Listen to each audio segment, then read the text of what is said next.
Good morning, and welcome to Tuesdays with the Pilgrim as we continue reading Flying Against Time, a Ted Scott adventure. Chapter 5, A Narrow Escape. Ted Scott was of the same opinion as his friends regarding the Gale twins, but he soon found himself so engrossed with work that the thought of the Gales was relegated to the back of his mind. It was a mammoth task that had been set before him, in getting his plane ready in the limited time assigned to him. Even after the plane should be finished, the tests he would put it to might reveal structural defects that had been overlooked in its building. So he worked hard and studied hard, often until far into the night, mastering every new development that might promote the speed, safety, and buoyancy of the plane that was designed to carry him and his fortunes. "What's that?" asked Walter Hepworth curiously one day as he came upon Ted studying a new invention. "A magneto-compass," replied Ted. "As far as I've looked into it, it's a peach." "What's the matter with all the old earth inductor compasses?" "That's done plenty well so far. It didn't go back on you when you crossed the Atlantic and the Pacific, even when you made that last big hop to Australia." "That was good," conceded Ted. "But there's nothing so good but that something else might be discovered that is better. And I think that's true in this case. In the first place, this weighs only about 1/5 as much as the earth inductor, and that means saving half a horsepower of the airplane engine." "That's certainly worth saving," agreed Walter, "especially in a race against time like this, where every ounce of weight counts. Where do you install it?"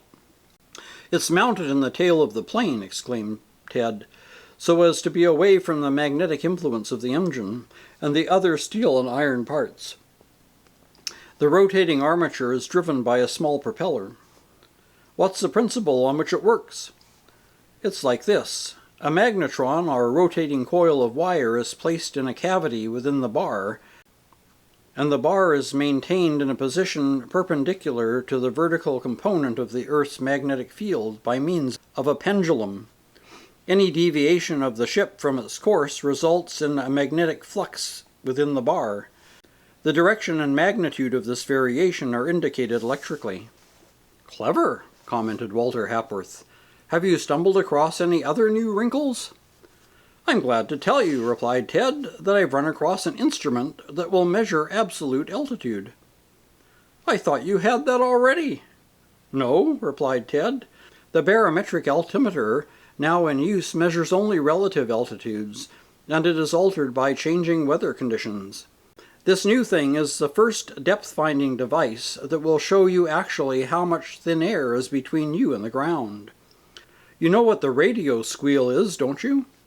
"Sure, I've heard it often enough when I've been in the vicinity of someone who is trying to overwork a regenerative receiver." "Well, this inventor has now turned that nuisance into a benefit," explained Ted. "He found out that every time the airplane changed altitude by half a wavelength, the distinctive whistling note of the oscillating receiver went through a complete tone cycle from a low pitch to a high pitch and back again to low. By counting the cycles of the tone, he found it easy to determine his altitude, the measuring stick being 1/2 of the wavelength of the antenna oscillator. He developed a graph by means of which measurements were made up to 4,000 feet, the amplitude of the wave line giving immediate indication of the height over the ground." Walter Hepworth sighed. "Sounds all right," he said. "If I knew more of radio, I'd understand it better." "It's all right," exclaimed Ted enthusiastically. "Think what it will be to me, especially when flying over the Rockies, to know almost to a foot how much space is between me and the ground. It will enable me to avoid collisions with mountain peaks, the tops of trees, church steeples, and the like when visibility is poor. Why, with that I could almost land in a fog. I tell you, Walter, that after a while we shall be as safe in an airplane as we are now in an automobile." "Go to it, my boy," said Walter Hepworth. "With the task you have before you, you'll need every device that will add to safety."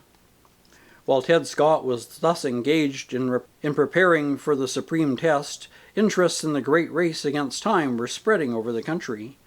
The newspapers gave columns to it, and every feature of it was to be discussed, pro and con. Under these conditions, it was natural that betting should soon become general. Wherever men discussed the subject, there would be opposing opinions, and men would offer to back their opinions with wagers, large or small. This was inevitable, but what Ted hated was to see professional gamblers take a stake in the matter. That took it out of the realm of pure sport and got it onto a commercial basis. Now, as Ted scanned the papers, he read almost every day of pools being formed and books being made by professionals in the large cities. Still, there was nothing he could do about it, and he dismissed the matter as far as possible from his thoughts.